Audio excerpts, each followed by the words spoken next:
La degi o cheta ubi la degi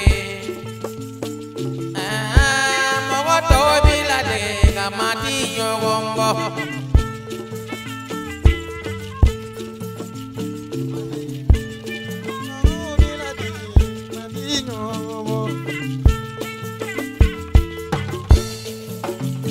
La degi o mogo to ubi la degi cheto bilade otini nyongombo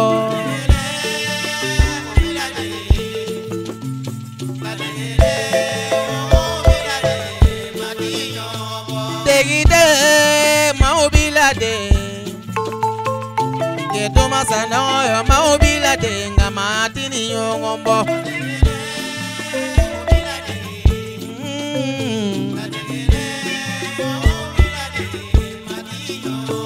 Tegide cheto bilade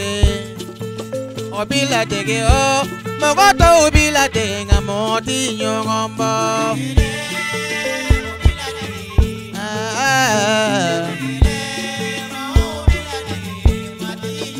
Kedu masana cheto bilade paso jo para la mogoto obilade Bali mayala cheto bilade Para nyumakela cheto bilade Jigiya walila cheto bilade Ndengede mogoto bilade ngamati nyongombo Moti nyongombo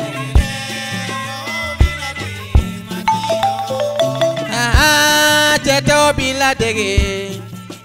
Keto masana yo cheto bilade Oti nyongombo Sanango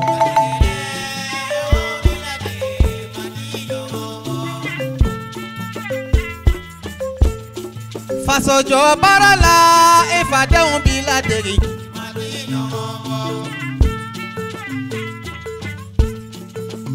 Mogo temela cheto biladeri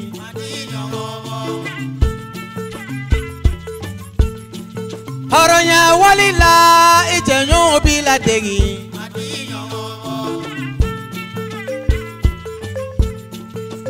Faso kanona itonyo biladegi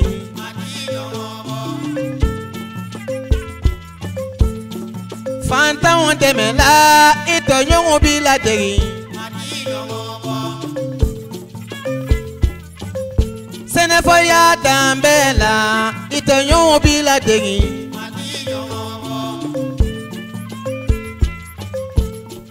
Senafo halala itonyo biladegi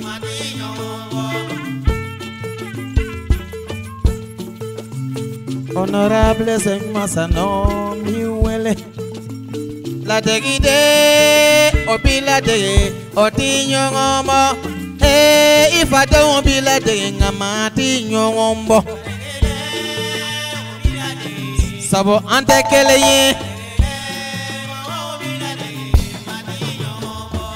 Temesanu menyongo dane masaduwa unye Maubi nyongo dane masaponya Jogo mimila iyo soro wazola Jogo mimila mimila Jogo mimila Horonya jogo mimila Jogo mimila Klinia wale mimila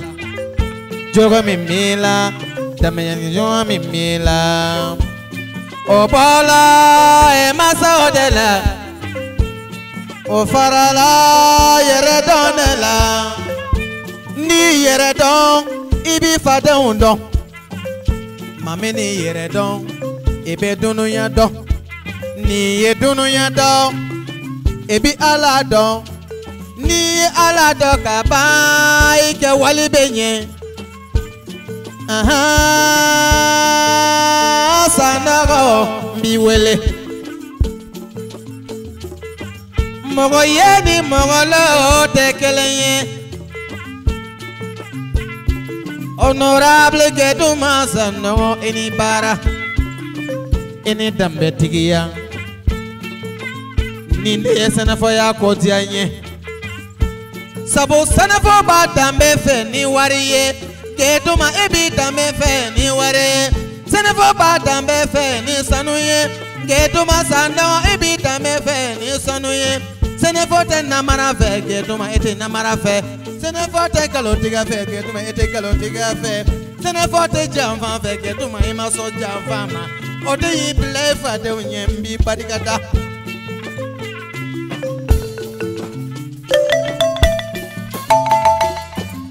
Ni diyara n ye bala fɔ fɛn dɔ bɛ k'e duma la maa tɔw t'o kalama fɔlɔ n b'a fɔ aw ye bi a kana k'aw kɔnɔ ko k'e duma jɔyɔrɔ kɛra nin ɲɛnajɛ in dɔrɔn na k'e duma kalikan don a bɛ farafinna yaala la a bɛ farajɛla yaala la ko walasa maaw ka fara ɲɔgɔn kan ka bolo di ɲɔgɔn ma ka kɛ kelen ye ka fantanw dɛmɛ ka jigitanw dɛmɛ bana bɛ mɔgɔ minnu na ni se t'o ye k'u yɛrɛ furakɛ k'e duma ka cɛsiri ye k'olu dɛmɛ muso minnu bɛ yen ni ala ye gɛlɛya ɲɛsin u ma k'e duma cɛsiri tɛ ko k'o musow dɛmɛ a y'u tɛgɛrɛ fɔ k'e duma Sanɔgɔ ye a y'a fɔ ɲɛna o a ko Solomana ne bara min na a ka di n ye e ka n dɛmɛ ka ɲɛfɔ ne kama baasi tɛ ne tɛ nanfigi ye nka n'a fɔra ɲɛna fana n b'a langale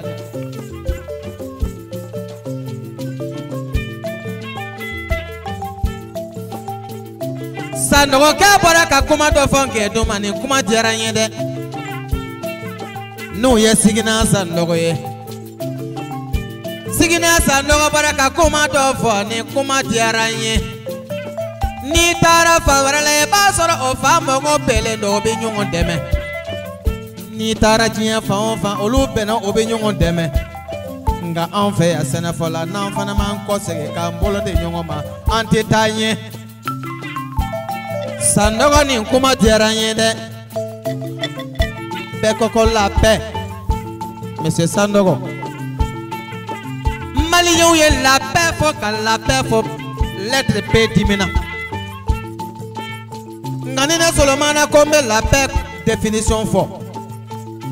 la paix kɔrɔ ka bɔ dɛ P la patrie I intégration A alliance X ko an ka bɛɛ ka siya woloma kɛlɛ ka bɔ an ka jamanaw kɔnɔ ne hakili la la paix définition ye nin ye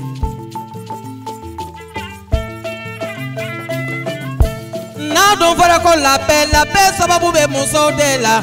an ka sɛbɛn bɔra k'a kuma fɔ muso a y'a janto yɛrɛ la dɛ muso ka fanga mana bonya ne furu cɛ ye o den bɛ kɛ nkalontigɛ a tɛ se foyi ɲɛnabɔ la n balimamuso an ka sabali dɔɔni k'e duma Sanɔgɔ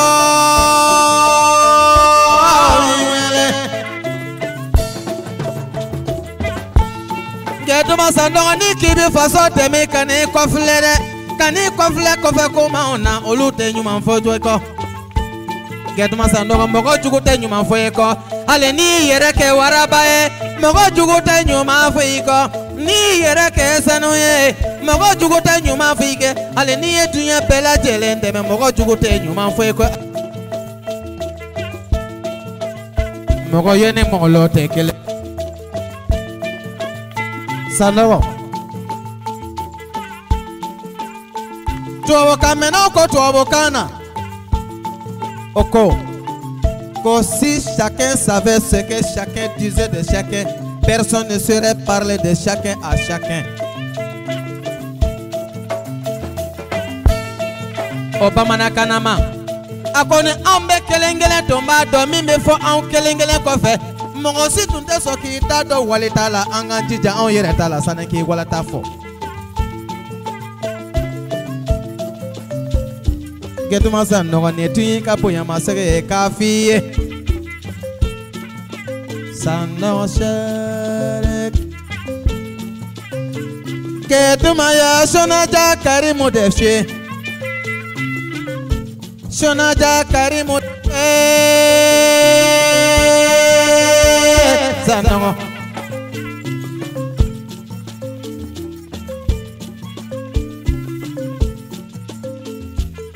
ni wari in ko tɛ ŋɛniya ɲumanya bɛ ne Solomana bɔ sabu ne taara duniya yɔrɔ caman na alo ma ye siniwaw ye anw dan siniwaw ye anw dan dɛ o y'an dan ne mun ye i yɛrɛ kan nka fɛn dɔ ye ne Solomana kamana gwan honorable an ka mɔgɔw ko kalan ko kan ko o bɛ an ka ekɔlidenw sɛgɛrɛ kɔ yɛrɛ kan kala k'u b'an ka ekɔlidenw sɛgɛrɛ kɔ ne Solomana ko nkalon kuma don mun de y'a to kɔrɔnfɛ denmisɛnninw ka kalan bɛ taa ɲɛ ka tɛmɛ anw ta kan sabu a bɛ min kalan na a b'a kɔrɔ dɔn anw dun ka denmisɛnninw bɛ kalan kɛ fo ka taa se yɔrɔ jan a yɛrɛ bɛ min kalan na a t'a kɔrɔ dɔn fura juman bɛ o la kɔtaa de Mali bɛ ekɔliso la nka Mali dɔnniya bɛ ka segin kɔ o bɛ ɲɛnabɔ cogo di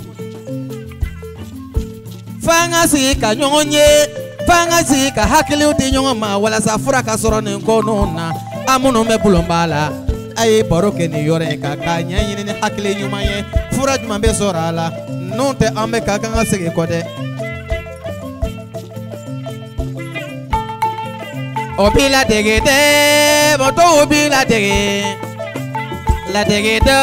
i cɛɲɔgɔn b'i ladege o t'i ɲɔgɔn bɔ mati ɲɔgɔn bɔ u b'i ladege dɛ fadenw b'i ladege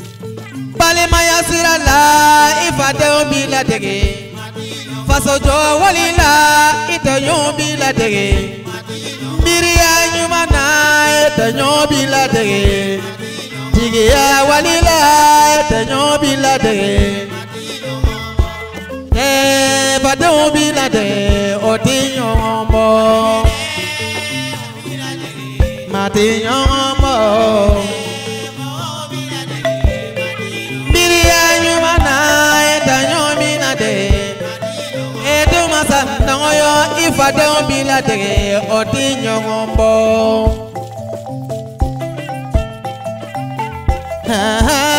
o b'i ladege fadenw b'i ladege o tɛ